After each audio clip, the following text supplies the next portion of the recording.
Hey everyone, welcome back to the channel. I've flipped things around here for something a little bit different. Usually I'm shooting into the cyc wall, but I thought I'd mix it up a bit.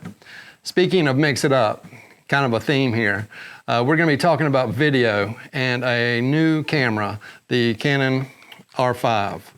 I'll show you some behind the scenes shooting on location on an actual client shoot, give my thoughts on working with this camera, and play the results after we roll that intro.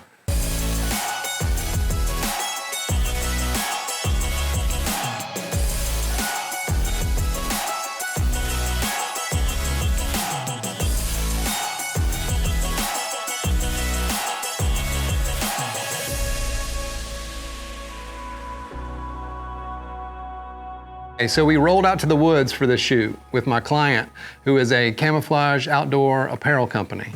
The goal was to capture clips showing just how awesome this camo pattern looks, as well as grabbing some shots of what all it takes to do tree stand hunting, which is what this camo is geared toward. I knew this was going to be a run and gun type of shoot, so my loadout was very minimal. Of course, there's the camera, the Canon R5.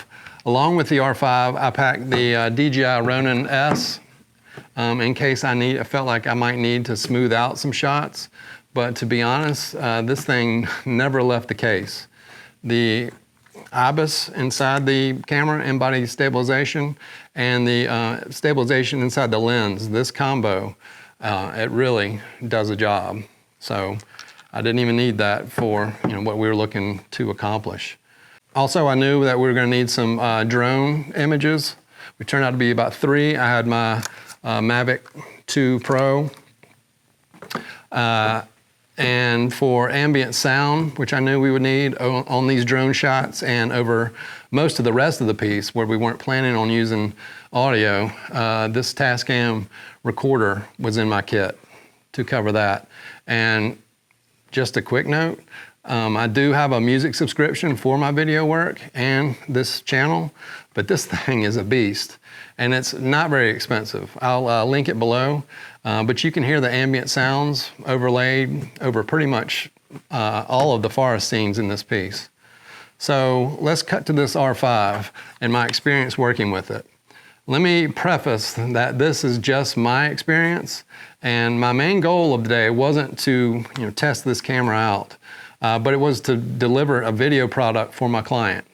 And an FYI, we filmed the interior shots and some additional B-roll product pieces for other videos 2 days before this shoot that I'm showing here. So between these 2 shoot days, the new firmware 1.1 was released. So the first thing I did the morning of this shoot was to install that firmware.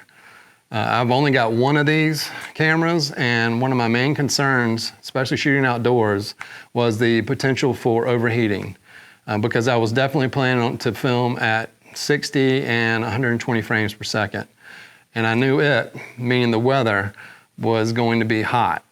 In my mind, I was resigned to knowing that I would have to fall back to 24 frames in the non-HQ 4K. But fortunately, that did not happen. Okay, so we got a little cheat sheet here with some stats that I wrote down, from the memory card and stuff, and basically running through the files after the shoot. So we shot we shot 71 clips, which range from 10 seconds to 40 seconds. Roughly 10 of these clips were in 120 frames per second. Half of the remaining, which would be, if my math is right, around 30 or more, were in the 60 frames per second mode. The rest were in 24 frames per second in the non-HQ 4K. What I would do is, in between clips, I would try to make it a point to turn the camera off.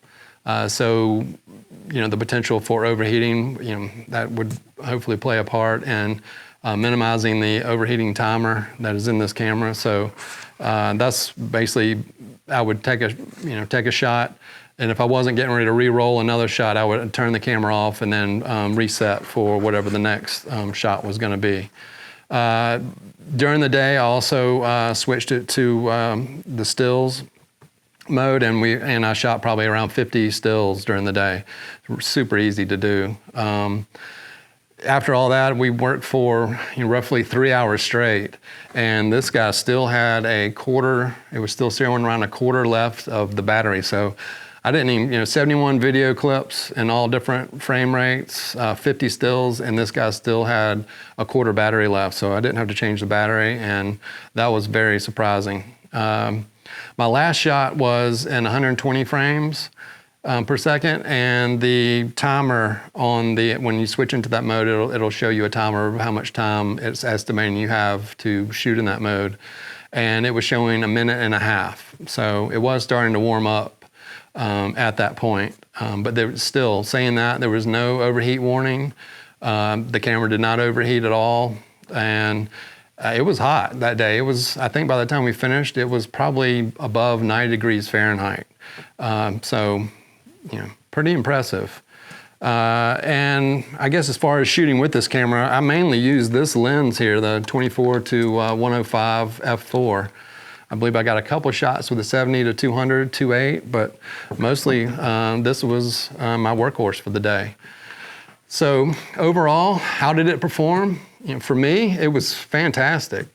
Now, I'm not going to pretend to be a cinematographer with years and years of experience like I have on the still side, but I have used several other cameras, and they don't come close to the experience I had with this guy. The autofocus was fantastic. It's really easy to switch back and forth also from video to stills and vice versa. And as I mentioned before, I packed the Ronin here. But the IBIS did such a nice job for the style videos we were wanting that I didn't take this thing out of the case, as I mentioned earlier. Saying that, it is, it's a small camera. So, I would kind of hold it like this. So I use the lens for some stability and trying to, line it up as best as possible. But I do feel having a cage like the one I have on order and maybe a handle or two would only make life that much easier. So with this experience now kind of under my belt and behind me, I would feel really confident shooting video without worry or constraints if I had a second body. I think my plan on shoots like these in the future would be to have one R5 spec'd out for video with a cage and some accessories. And the second would be, this one's backup and also used for stills. Really impressive camera, and I'm still hoping to run it through some tests shooting stills like I've done for a couple of years using my D850s on a studio set. But I was hoping to have that done last week, but you just really can't count on things these days, obviously. So hopefully in the future. But I think that kind of does it for me here on this one. I hope you might have learned something, and some people that are looking at this camera, maybe that gives you a little bit of peace of mind to see someone else's experience on an actual client shoot using this guy for video. I know it was kind of short, run and gun style shooting, short clips, I should say, but I didn't run into any problems, and I'll play the video footage right after I sign off here so you can check it out for yourself. So that being said, I think this does it for me here. If you've got any other questions or comments, as usual, feel free to leave them down there below. Please stay safe and healthy out there. If you want to, you can look me up on social media, as usual, at quantzphoto on Instagram and Twitter. And I hope I will be here maybe like this again, in the next one.